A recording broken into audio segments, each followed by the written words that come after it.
3x square minus x minus 4 ইয়াৰ আমাৰ কি ওলাব লাগে শূন্য উলিয়াৰ পিছত সত্যাপন কৰিব লাগে শূন্য আৰু সহগৰ মাজত ওকে এটা সো ইয়াতে x স্কয়াৰ সহ কি আছে 3 ইনটু ধ্ৰুৱপদ কি আছে 4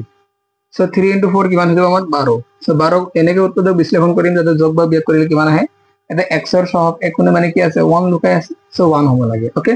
তো কেনেকে পাৰো সো ডাইৰেক্ট কৰি দিবা কিমান হ'ব 12 কৰিলে 4 3 গুণ 12 এটা সো 4 পৰা যদি আমি 3 বাদ দিও কিমান থাকিব 1 সো আমি 4 আৰু 3 লিখিব পাৰো সো যেনেকে আছে 3x স্কয়ার লিখি দিবা 3x স্কয়ার মাইনাস ইনটু যেনেকে আছে তেনেকে লিখি দিবা এটা 1 আছে এটা একোনে মানে কি আছে 1 1 এর ঠাইতে আমি কি লিখি দিম 4 minus 3 4 minus 3 বুঝি পাইছা into x minus 4 এর সলভ করা কিমান হবে 3x স্কয়ার যেনেকে আছে তেনেকে দিবা minus plus minus minus 4 into x 4x এটা সো ইয়াতে মাইনাস মাইনাস কি দেবা plus okay plus 3 into x কিমান হবে 3x minus 4 বুঝি পাইছা এটা সো ইয়াতে চাৰিটা পদ হৈ গল তো আমি এতিয়া কমন লম এই দুটাৰ পৰা কমন লম এই দুটাৰ পৰা কমন লম ওকে এটা ইয়াৰ পৰা কি কমন আছে ইয়াতে 3x স্কয়ার আছে 4x স্কয়ার আছে সো এটা সহগ কমন না যাব x এ কমন যাব ইয়াতে দুটা x এটা x কমন হ'ব এটা কি হৈ যাব 3x মাইনাস এটা x লইছো কি আছে 4 তো 3x minus 4 প্লাস তারপর সো ইয়াতে একো নাই মানে কি আছে 3x 4 বেলেগ বেলেগ দ্যাট মিন্স দুটাৰ লগত 1 এটা পূৰণ হৈ আছে 1 থাকে পূৰণ সো আমি +1 কমন লৈছো +1 কমন ললে ইয়াতে কি থাকিব 3x মাইনাস এটা কি থাকিব 4 এ থাকিব সো এই দুটা কমন আছে না এই দুটা সেম থাকিবই লাগিব নহলে ভুল হবে এই দুটা আমি কমন লকি হয় 3x minus 4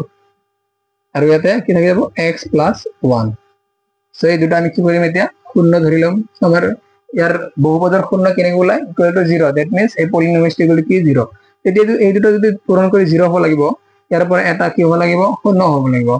আইদাৰ এইটো হ'ব লাগিব নহলে এইটো হ'ব লাগিব বুজি পাইছা সো এটা আমি শূন্য উলিয়াই লও কিমান হ'ব আইদাৰ 3x minus 4 equal to 0 or x plus 1 equal to কিমান হ'ব লাগিব 0 ইয়াৰ পৰা x কিমান হ'ব সো 3x এটো মাইনাস আছে ইপিনে গলে 4 plus 4 ইয়াৰ পৰা x কিমান আহিব পূৰণ আছে ইপিনে গলে হৰণ সো 4/3 ওকে আৰু ইয়াতে কি হ'ব সো x এটা প্লাস আছে ইপিনে গলে কিমান হৈ যাব -1 সো এটা হৈ গল 4/3 আৰু এটা হৈ গল -1 এটা আমি ইয়াৰ কি কৰিম সত্যাপন শূন্য আৰু সহগৰ মাজত সত্যাপনটো চোৱা ইয়াতে a b c উলিয়াই লবা a কিমান আছে ইয়াতে x স্কয়ার সহগ 3 b কিমান আছে x এর সহগ -1 চিহ্ন দিবা কিন্তু ভালকে চিহ্ন মিস্টেক নকৰিবা বহুত স্টুডেন্ট চিহ্ন ভালকে না ডাইৰেক্ট লিখি দিয়া c কিমান আছে -4 মাইনাস আৰু এটা শূন্য আমি আলফা ধৰি লও suppose 4/3 alpha and beta is equal to -1 1 to ধৰি লৈছো beta ওকে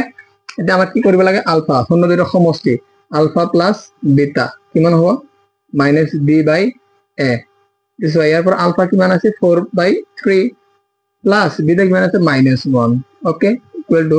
-b b কিমান আছে -1 সো মাইনাস অফ -1 এটো বি ফৰ্মুলা বি আৰু এটো -1 লগত আছে এটো মাইনাস ওকে ডিভাইডেড a কিমান আছে 3 সো ইয়াৰ পৰা কি পালো আমি চোৱা 4/3 প্লাস -1 ইকুৱেল টু -+1/3 এটা 3 ইয়াত 1 তলত একো না মানে কি আছে 1 আছে সো আমি লগাব 3 আৰু 1 লগাব 3 হৈ যাব এটা 3 ভিতৰে 3 কে এবাৰ যায় 1 4 গুণ 4 মাইনাস 1 3 ভিতৰে 1 কে এবাৰ যায় মানে 1 ৰ লগত কিমান পূৰণ কৰিলে 3 হয় কিমান 3 পূৰণ কৰিলে 3 হ'ব 1 3 গুণ 3 ওকে সো 3 গুণ 3 3 বাৰ যায় যেহেতু 3 ভিতৰে 1 3 বাৰ যায় কাৰণে 3 ৰ লগত ওপৰটো পূৰণ কৰি দিব লাগে সো 1/3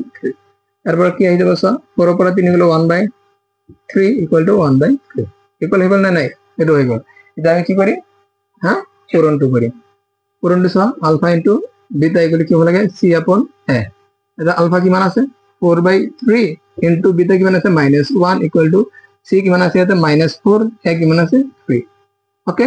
এটা সো এটা পূৰণ কৰিলে কিমান হ'ব -1 ৰ লগত 4/3 পূৰণ কৰিলে কি হ'ব 4/3 হয় বাট ইয়াতে প্লাস আছে ইয়াতে মাইনাস প্লাস মাইনাসত কিমান হয় মাইনাস সো -4/3 ইপিনে কি আছে -4/3 এটা আমাৰ কি হ'ব সত্যাপন দুপিনে ইকুৱেল হৈ গৈছে বুজি পাইছা ওকে সো